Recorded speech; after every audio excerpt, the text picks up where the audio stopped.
부쌤의 거꾸로 한국사 시즌3 그 18번째 시간입니다. 이 시간에는 원나라의 내정 간섭을 받았던 원간섭기 상황과 함께 고려 멸망 과정에 대해서 잠깐 살펴보도록 하겠습니다. 원나라는 고려는 몽골에 맞서 40여 년간 저항했지만 끝내 강화 협상을 맺게 됩니다. 그러면서 이제 몽골의 내정 간섭을 당하게 되죠. 원나라의 내정 간섭은 고려에게 큰 자존심에 상처를 줍니다. 고려의 자주성에 큰 훼손을 준다는 거죠. 일단 고려 왕은 몽골 황제의 사위가 됩니다. 그래서 원나라의 부마국으로 사위의 나라로 지위가 격화되죠. 황제의 나라에서 사위 나라로 부마국으로 지위가 격화됨에 따라서 관청의 명칭도 떨어지게 됩니다. 예를 들어서 이성육부였던 중서문화성과 상서성 아시죠? 그 중서문화성과 상서성 같은 경우에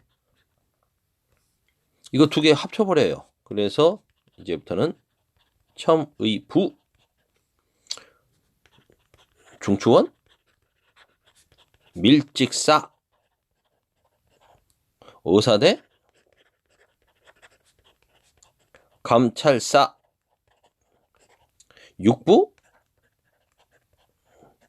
사사로 통합 뭐 이렇게 되는 거죠. 그 다음에 군사기구였던 만호부라는 것도 설치하게 됩니다. 백호, 천호, 만호 이런 것은 기마민족의 군사제도죠. 몽골의 군사제도를 우리나라에 들어와서 뭐 그대로 써라 이렇게 되는 거 아니겠습니까? 그 다음에 정동행성을 만들어서 내정 간섭을 한다는 건 뒤에 또 나올 테고요. 정동행성은 뒤에도 잠깐 나오겠습니다만 동쪽을 정벌하기 위해서 만든 행성은 기구, 쉽게 말해서 일본을 정벌하기 위해서 만들어졌던 임시기구인데 이게 아예 일본 정벌이 끝난 뒤에도 실패한 뒤에도 여전히 남아서 고려에 대한 내정 간섭기구로 남아 있었다. 그 다음 다루가치를 파견해서 엄청나게 많은 공물을 요구합니다. 다루가치는 몽골의 세금 징수관입니다. 이렇게 해서 엄청나게 많은 공물을 요구하기도 하죠. 그 공물은 뭐 금은을 비롯해 가지고요. 뭐 이루 말할 수 없습니다. 쉽게 말해서 사람도 요구하고요. 그래서 여자들을 끌고 간다거나 남자들도 환관으로 끌고 간다거나 공녀 환관 뭐 이렇게 해서 안 끌려가기 위해서 여자애들을 일찍 결혼시켜 버리는 조혼 풍습이 생기기도 하지 않습니까? 우리나라 사람들한테 환장하는 인삼, 심지어는 자기들이 매사냥 좋아하니까 매도 상납하게 합니다. 이런 많은 곡물들을 요구하게 되는 거죠. 우리 영토 뺏어갔다는 말씀은 드렸고요. 동령부와 탐나 총관부는 충렬왕 때 곧 돌려줬지만 쌍성 총관부는 돌려주지 않아서 어떻게 했다고요? 어느 왕 때 회복? 공민왕 때 가서 우리가 무력으로 회복해 오는 지경에 이릅니다. 일본 원정을 위해서 만들어졌던 거 아까 뭐라고요? 정동행성. 정동행성이 여전히 남아서 내정 간섭을 했다. 아까 그거 좀 지워버리고.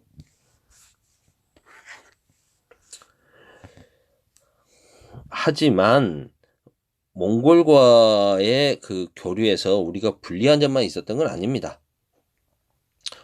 수십여 년간 지배받다 보니까 간섭받다 보니까 어쩔 수 없이 서로 교류를 할 수밖에 없는 부분도 있겠죠. 당시 몽골은 세계 제국입니다. 세계 제국 중에서도 그냥 거의 정점에 있는 탑 아닙니까? 이런 나라와 교류를 하다 보니까 오히려 문화의 국제성, 다양성이 더 증대되는 측면도 있습니다. 몽골과의 인적, 경제적, 문화적 교류가 활발해졌고요. 그래서 이 땅에서 유행하게 된 몽골풍, 우리 풍습이 몽골에 가서 유행하게 된 고려양 등이 있죠. 몽골풍의 대표적인 게 뭐겠습니까? 몽골 헤어스타일과 복장도 있겠지만 몽골 말이 유행하는 것도 있겠지만 우리나라 안에 들어와서 정착된 것 중에서는 예를 들어서 결혼할 때 패백 들을 때 연지곤지 전통 복장할 때 찍는 여성들의 연지곤지도 몽골에서 왔다고 하고요. 서민들의 술, 소주 이것도 원래는 증류주 몽골에서 왔습니다. 그 다음에 몽골에서 왔던 것 중에 이제 대표적인 게 또 뭐가 있을까요?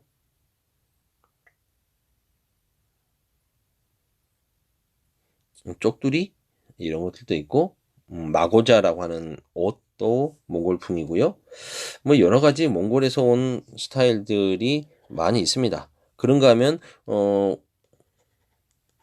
상추쌈 같은 쌈 문화, 싸서 먹는 문화 이런 것들이 이제 몽골에서 유행하기도 하고요.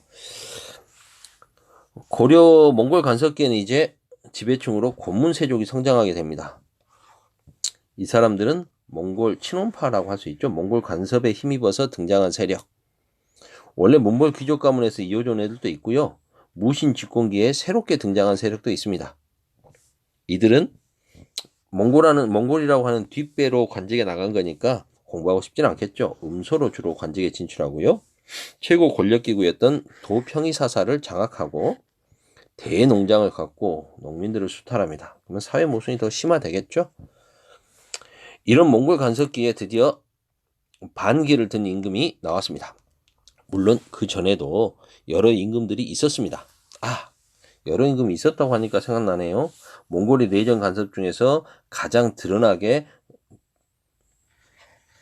표면적으로 보이는 것 중에 하나가 이제 우리는 그 전까지 묘호를 왕의 이름을 뭐 태조 왕건, 고종 뭐 이런 식으로 조종을 썼으나 이제는 무슨 왕으로 격하가 되면서 몽골에 충성해라 해서 왕 이름도 충자를 앞에 붙입니다.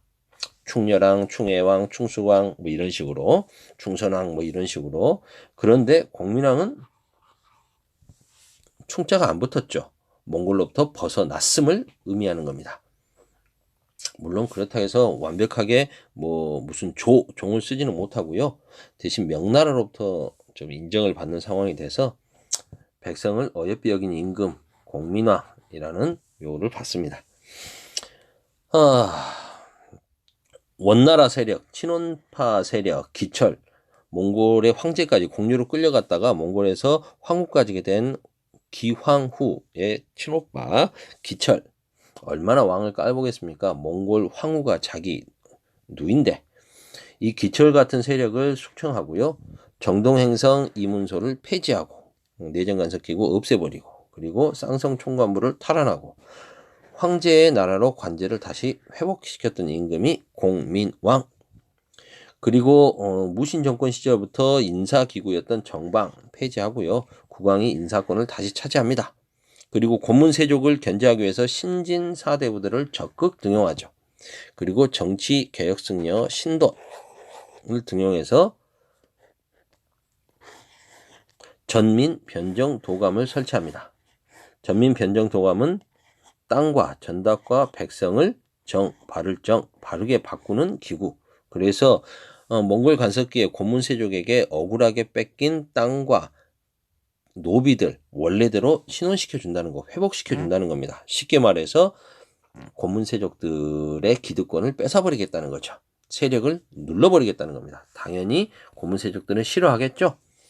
안에서 고문세족들의 기득권 유지를 위한 저항이 있었다면 바깥에서는 안타깝게도 홍건적, 붉은 두건을 쓴 애들이죠. 얘들은 몽골에 저항하던 한족 세력입니다. 이 홍건적 세력 중에 홍건적을 이끌던 사람 중에 한 명이 나중에 명나라를 건국하게 됩니다. 그리고 남쪽에서는 왜구들이 또 쳐들어오죠. 정신없어요. 내우외환입니다. 이런 와중에 고문세족들의 힘은 여전히 세고 이들을 견제해야 될 신진사대부들의 힘은 아직 약합니다. 결국 고문세족들의 저항으로 신돈이 제거되고 개혁이 중단되는 거죠. 그리고 공민왕마저 시해됨으로써 개혁정치는 실패로 돌아갑니다. 하지만 완전히 다 실패로 돌아간 건 아니고요. 신진 사대부 세력들, 과거를 통해서 중앙정계로 진출했던 지방의 향리 출신들인데요. 이들은 성리학으로 무장하고 사회 모순 개혁을 추구합니다. 다시 말해서 고문세족에게 맞짱을 뜨는 세력으로 아직은 약하지만 공민왕이 뿌려놓은 씨앗들이 점점점 성장해서 튼튼한 줄기를 갖게 되고 이들이 이제 완벽하게 열매를 맺으며 고문 세력들을 제압해 가게 되는 겁니다. 그리고 홍건족과 왜구들을 물리치는 과정에서 새롭게 등장하는 스타들이 생기죠. 고려를 구한 어벤져스들입니다. 바로 새롭게 흥기한 무인 세력, 신흥 무인 세력이죠. 최영, 이성계 등이 있습니다. 결국 이 신진 사대부 세력이 둘로 갈라졌던 게 이제 급진파 사대부와 온건파 사대부 아니겠습니까? 온건파 사대부의 대표적인 사람이 정몽주라면 급진파 사대의 대표적인 사람은 정도전인데요. 고려를 유지하면서 점진적인 개혁을 추진하려고 했던 다수파였던 온건 사대부가 있다라면 정몽주, 정도전처럼 고려로는 안 돼. 새로운 틀이 필요하다. 역성혁명을 통해서 새로운 나라를 세우자는 정도전과 같은 급진파 사대부들이 있었던 거죠. 결국 이 급진파 사대부 세력이 신흥 무인 세력 중에 이성계와 같은 사람과 손잡고 결국 새로운 나라를 역성혁명을 성공시키고 새로운 나라를 세웠으니 그 나라가 조선인 거죠. 지우개로 지워야 되는데 정도전 등 일부 신진 사대부들이 이성계와 손잡고 조선을 건국하게 됩니다. 조선 건국 과정에 대해서는 다음에 다시 배워보도록 하겠습니다. 오늘은 여기까지.